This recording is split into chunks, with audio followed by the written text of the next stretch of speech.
말씀에는 엠마오 성경학교의 송찬호 목회자님이십니다. 청자 여러분 안녕하십니까? 오늘은 먼저 룻기 1장 1절로 4절에 있는 말씀을 읽어드리고 룻의 생애를 통해서 교훈을 받고자 합니다. 사사들이 치리하던 때 그 땅에 흉년이 되니라. 모압 베들레헴의 한 사람이 그 아내와 두 아들을 데리고 모압 지방에 가서 우거하였는데 그 사람의 이름은 엘리멜렉이요 그 아내의 이름은 나오미요 그 두 아들의 이름은 말론과 기련이니 유다 베들레헴 에브라 사람들이더라. 그들이 모압 지방에 들어가서 거기 유하더니 나오미의 남편 엘리멜렉이 죽고 나오미와 그 두 아들이 남았으며 그들은 모압 여인 중에서 아내를 취하였는데 하나의 이름은 오르바요 하나의 이름은 룻이더라. 사사들이 치리하던 때 그 땅에 흉년이 들었습니다. 엘리멜렉이 가족을 거느리고 유다 베들레헴을 떠나 모압에 이주하여 우거한 것은 참으로 잘못된 일이었습니다. 그 땅에 흉년이 들었던 것은 하나님의 징계였을 것입니다. 그런데 그들이 회개하고 하나님의 은혜를 구하여야 할 시기에 그들은 모압에 영주했던 것입니다. 하나님이 우리에게 징계하실 때에도 경히 여기거나 낙심하지 말고 더욱 하나님을 의지하시기 바랍니다. 10년여 사는 동안에 두 아들이 모압 여인과 결혼했지만 엘리멜렉도 두 아들 말론과 기련도 죽고 세 여인만 남게 되었습니다. 엘리멜렉의 아내였던 나오미는 두 과부 며느리 오르바와 룻을 데리고 베들레헴으로 다시 돌아오기로 했습니다. 도중에 나오미는 자부들에게 친정으로 돌아가서 재혼하라고 만류했습니다. 이방 여인으로서 남편도 자식도 없이 베들레헴으로 간다고 하는 것은 쉬운 일이 아니었습니다. 나오미의 만류를 듣고 오르바는 뜻을 돌이켜 인사하고 헤어졌지만 룻은 결사적으로 시어머니를 따라 베들레헴에 돌아왔습니다. 주님도 때로는 제자들을 시험하셨고 우리들을 시험하십니다. 이방인이었던 우리들에게 양식의 집 베들레헴이신 예수님께로 돌아가기를 원하십니다.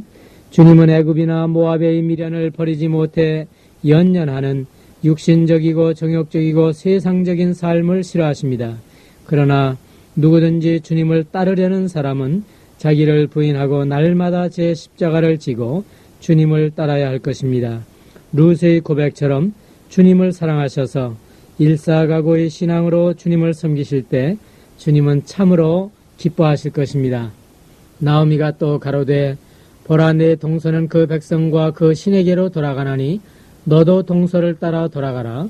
룻이 가로되 나로 어머니를 떠나며 어머니를 따르지 말고 돌아가라 강권하지 마옵소서. 어머니께서 가시는 곳에 나도 가고 어머니께서 유숙하시는 곳에서 나도 유숙하겠나이다. 어머니의 백성이 나의 백성이 되고 어머니의 하나님이 나의 하나님이 되시리니 어머니께서 죽으시는 곳에서 나도 죽어 거기 장사될 것이라. 만일 내가 죽는 일 외에 어머니와 떠나면 여호와께서 내게 벌을 내리시고 더 내리시기를 원하나이다. 나오미가 룻의 자기와 함께 가기로 결심함을 보고 그에게 말하기를 그치니라. 이에 두 사람이 행하여 베들레헴까지 이르니라.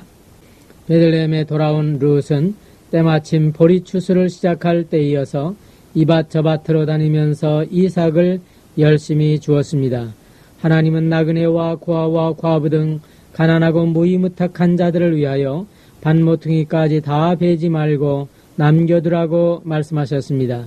우리도 룻과 같이 보리추수를 시작하는 맥추절 오순절 이래로 밭모퉁이와도 같은 땅끝에서 천국 창고의 열매로 들여진 자들입니다. 주님은 익은 곡식을 거두기 위해서 많은 일꾼을 찾고 계십니다. 누가 주님의 부르심에 대답하고 일터로 나가시겠습니까? 룻이 이삭을 줍다가 우연히 엘리멜렉의 친족 보아스에게 속한 밭에 이르게 되었습니다. 나오미의 남편 엘리멜렉의 친족 중 유력한 자가 있으니 이름은 보아스더라. 모압 여인 룻이 나오미에게 이르되 나로 밭에 가게 하소서. 내가 네게 은혜를 입으면 그를 따라서 이삭을 줍겠나이다. 나오미가 그에게 이르되 갈지어다 하매 룻이 가서 베는 자를 따라 밭에서 이삭을 줍는데 우연히 엘리멜렉의 친족 보아스에게 속한 밭에 이르렀더라. 인간적으로는 우연한 일이었지만 실은 하나님의 섬세하신 인도하심이었습니다. 하나님이 우리에게도 우연히 복음을 들을 수 있도록 인도하시고 성경대로 예수 그리스도께서 우리 죄를 위해 죽으신 사실을 깨달아 믿음으로 구원해 주시는 것을 감사합니다.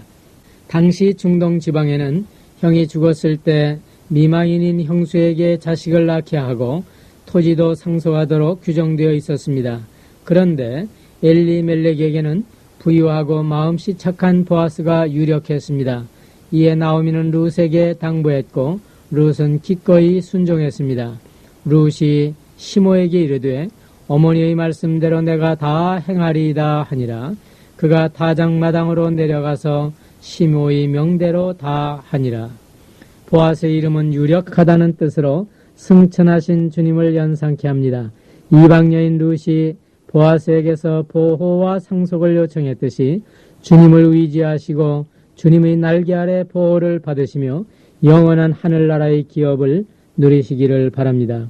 과연 보아스는 경건하고 선량한 사람으로서 아무쪼록 룻의 소원을 들어주려 했고 룻은 겸손하고 현숙한 여인으로서 보아스를 신뢰하고 의탁했던 것입니다. 참으로 나는 내 기업을 물을 자나 물을 자가 나보다 더 가까운 친족이 있으니 이 밤에 여기서 머무르라.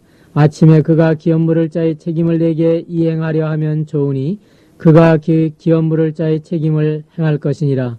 만일 그가 기업 물을 자의 책임을 내게 이행코자 아니하면 여호와의 사심으로 맹세하노니 내가 기업 물을 자의 책임을 내게 행하리라. 보아스보다 가까운 친족이 있어서 그에게 기업 물을 책임이 있었지만 그는 손해가 될까 보아 사양했습니다. 이방 여인 룻을 위해 엘리멜렉이 팔았던 토지를 다시 사들이는 것은 커다란 경제적 손실을 감수해야 했기 때문이었습니다. 이로써 그 책임이 보아스에게로 돌아왔을 때 그는 기꺼이 책임을 이행했습니다. 이처럼 율법은 우리가 얼마나 큰 죄인인가를 가르쳐 주기는 하지만 우리를 죄에서 속량할 수는 없습니다. 오직 우리의 보아스이신 예수님이 우리를 속죄해 주실 수 있는 우리의 친척이 되시기 위해 육신을 입으셨고 마침내 십자가에서 피 흘려 주심으로 썩지 않고 더럽지 않고 쇠하지 아니하는 기업을 잊게 하십니다. 이로써 룻은 마침내 보아스의 아내가 되었습니다.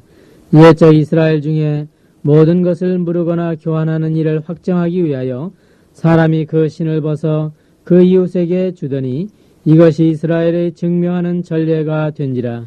이에 그 기업 물을 자가 보아스에게 이르되 네가 너를 위하여 사라 하고 그 신을 벗는지라. 보아스가 장로들과 모든 백성에게 이르되 내가 엘리멜렉과 기련과 말론에게 있던 모든 것을 나오미의 손에서 산 일에 너희가 오늘날 증인이 되었고 또 말론의 아내 모압 여인 룻을 사서 나의 아내로 취하고 그 죽은 자의 기업을 그 이름으로 잊게 하여 그 이름이 그 형제 중과 그곳 성문에서 끊어지지 않게 하며 너희가 오늘날 증인이 되었느니라. 이로써 룻은 예수 그리스도의 할머니가 되었고 참으로 이방 여인으로서 하나님의 놀라운 은혜를 받는 가문이 되었습니다. 주님께서는 먼저 그의 나라와 그의 의를 구하게 될 때 이처럼 놀라운 복을 약속해 주셨습니다. 여러분께서도 하나님께서 여러분들에게 은혜를 주시고자 할 때 룻과 같이 결단을 내리시고 놀라운 축복에 참여하시기를 바랍니다.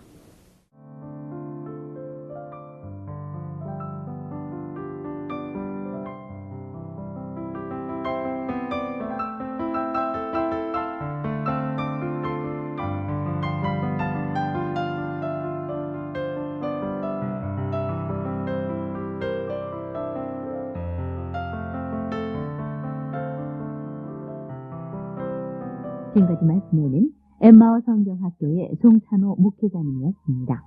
빛을 따라서 화요일 순서를 마칩니다.